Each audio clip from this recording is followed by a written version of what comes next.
Another method we've got is completing the square. For completing the square, it's easier to look at an example. So we'll look at the example of x squared plus 6x plus 11.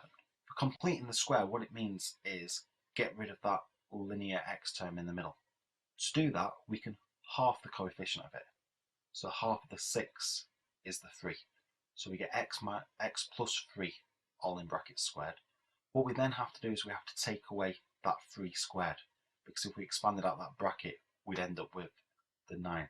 So half of the 6 and then the 3 squared is 9. We have to take that away. We always take it away. And you've got your constant on the end, your plus 11.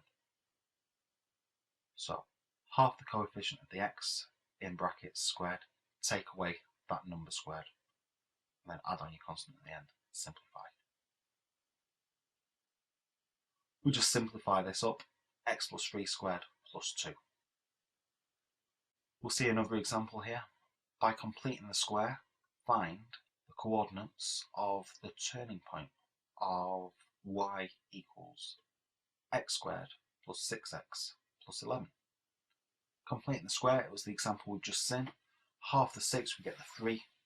Take away the 9, add on the 11, gives us plus 2. How does that tell us the coordinates of the turning point? Well, what it is just a translation in the x-axis and a translation in the y direction. We know it's a minimum point because it's a happy quadratic, it's got a bottom.